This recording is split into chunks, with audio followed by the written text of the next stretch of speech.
Oh, yeah, what's good? It's your boy Rocdastar. We chillin'. We here, we hood. You know what I'm saying? Everything is alright, you know what I mean? I'm chillin'.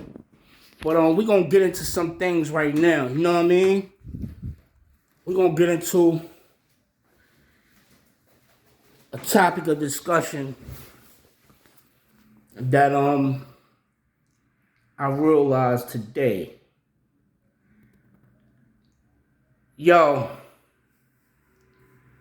I saw something today on TV. I think it's Jump the Broom or something like that. And dude was standing in the kitchen and he was kissing his girl and all of that, and something was burning, but he didn't smell it, but his girl did. And it reminded me of something. It reminded me of these people out here in New York City. Some of these people out here be funking. You know what I'm saying? And they don't, wash and all of that. You be seeing bums and all of that. They don't wash, they don't shop, and they look like they crackhead derelicts, right? And I put it together because, see, I know about the funk lord. You getting where I'm coming from? That's what we call him, the funk lord. You know what I'm saying? If you ride New York City Transit, the trains and all that, you'll run. If you ride it enough, you'll run into the funk lord. You know what I'm saying? And this nigga, he make people go to the next car. He stinks so fucking bad that he'll make you want to vomit. And as soon as you step one foot on a train, you'll smell that nigga and run to the next car. Like, oh no. And I figured out, because the truth is that he can't smell nothing. So that's a sense that he don't have. You feel me? Because anybody in their right mind who smells that stink, they couldn't bear it themselves. You getting where I'm coming from? And that's how stink he smelled. Like a fucking dead man walked in the fucking train car and died. You getting where I'm coming from? Or he's been there for years. Years and years and years. That's how stink he smelled. But it's because he don't have the sense of smell. He can't smell nothing. Maybe he done sniffed so much coke, because if you ask me, I don't know. I never sniffed coke a day in my life. Not one time I ever sniffed coke. You getting where I'm coming from? But that's another story. You could tell. You getting where I'm coming from, that he can't smell nothing. You see what I'm saying? And that's just basically what it is. Now, moving along. Dealing with the two-faced people out here that, it's a lot of things that's going on out here in New York City. Everybody is trying to put people in their place. You feeling where I'm coming from? And addressing people about their appearance and how they look and how they feel and regret, and, talking about people behind their backs and doing all of this stuff, all of this unnecessary things. I seen something on Hightown that made me crazy. You know what I'm saying? Like, first of all, anybody that goes and address an ex of any sort, you know what I'm saying, is somebody that has a lot of insecurities, and not only that, but they're troublesome, and that's a bad sign.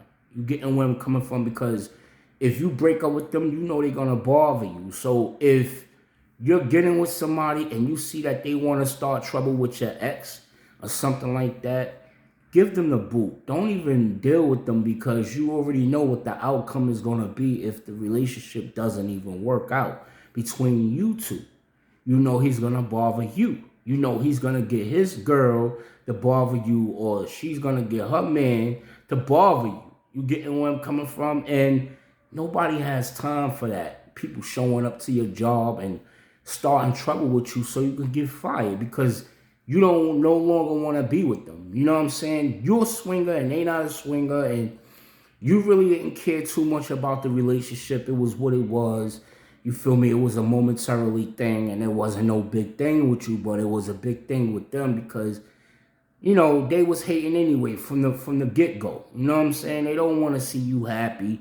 They was hating on your success. They was hating on your swag, and they trying to ruin everything for you, and that ain't right. You getting where I'm coming from? And basically, you know what I'm saying? These are the type of people that you need to stay away from. These people, they like to laugh excessively, and they're always talking about somebody behind their back, or regardless if it's behind their back or not. They're always talking about somebody or trying to downplay somebody in front of everybody or trying to impress a crowd to, you know what I'm saying, trying to embarrass people to impress a crowd. And they feel that that's what they need to do to gain respect by people that have money, a lot of money, and people that have a lot of power and fame.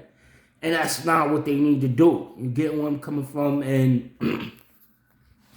I want to shout out to all of the women who were mature enough not to be doing that type of stuff because they don't have to.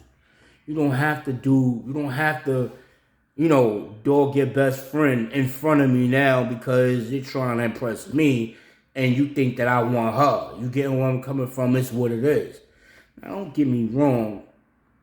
Sometimes your best friend might be looking better than you. And regardless if you could beat up or not, it's not the case. It's not the point. It's just the simple fact that homegirl look more better than you. You getting where I'm coming from? So with that said, you know what I'm saying? And, you know, you don't want to be a friend no more. Don't get her around people or don't get him around people and that's your best friend. And then you start dogging your best friend because you trying to impress people. That's whack. You get where I'm coming from? And, you know, that's just it. You know what I mean? And, you know, just get it together. You get where I'm coming from? And you know, grow up. Because that's what happens in circles. Some people mature faster than others. And that's where the conflict ends at. Certain things that you're going to find funny and you feel that it's funny to laugh about and they don't. Because whether it apply to them or not, that's not the point. It's that they don't find it funny. You getting where I'm coming from? And that wasn't something that made them want to laugh. You get where I'm coming from? So, you know, just take it easy and, you know, chill. You getting where I'm coming from? That's all, you know? But, you know, times is changing right now for the better. I want to give a shout out to Spotter Stats. You know what I'm saying? I want to give a shout out to Spotify for giving me lifetime. You know what I'm saying? I want to give a shout out to Spotter Stats for doing their thing with me. And y'all got some good ratings going on. And, you know, I'm going to help contribute to that as well. You know what I'm saying? And I want to just say RIP to Alpo. You know what I'm saying?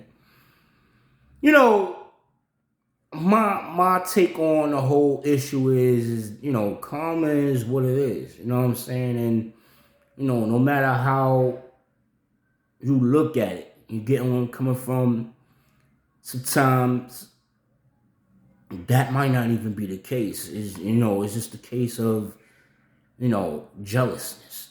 You know what I'm saying? And, you know, sometimes good people fall victim to jealousness. You know what I'm saying? Sometimes bad people reap what they sow in their jealousness. You know what I'm saying? And whichever the case may be with Alpo, you know what I'm saying, it is what it is. I don't know, and it's really none of my business. You know what I'm saying? And but all I know is that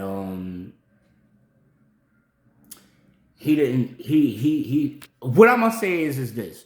He faced his fears. Because where he got killed at, it was clearly seen that he didn't fear coming to the west side of Harlem.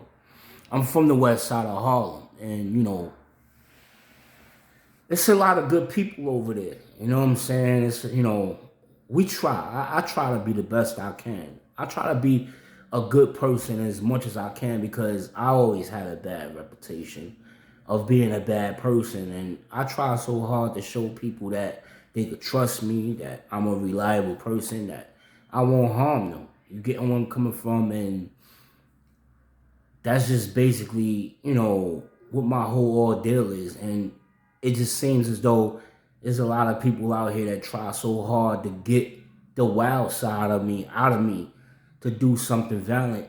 I just feel like there's a lot of people out here that's trying to get me arrested and put in prison and, get me to do prison time because, I try so hard and I do a good job of behaving and, spitting in my face. And, those are inevitable things that I'm going to respond to violently. You getting where I'm coming from? Because that's just something that is a no-no in the streets. You getting where I'm coming from? You ain't going to let nobody spit in your face. You getting where I'm coming from? And, now it seems as though, a lot of people that's bigger than me and stronger than me, they want to address me because they see that I can fight. And I'm a street cat, and it's not about fighting and who I could beat up in a fist fight. It's no holds barred. You getting where I'm coming from? And this is war, this is streets. Anything goes. You getting where I'm coming from? So you see that hammer, you know what I'm saying, or you see that knife or whatever have you, you know what it is. I don't care how big you is. I don't care if you could beat me in fighting. That's not what it's about. It's about survival of the fittest. And I'm going to do the best I can to do that. And, my mother, she never raised no punk. And I never been no punk.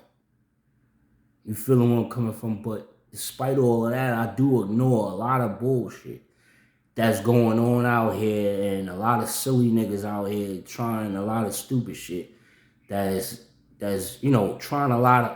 trying me about a lot of stupid shit, and to me, being a real street nigga, I ignore a lot of stupid shit because I already know that it's not worth sitting in prison for. But anyway, Rocdastar, I'm out. Peace.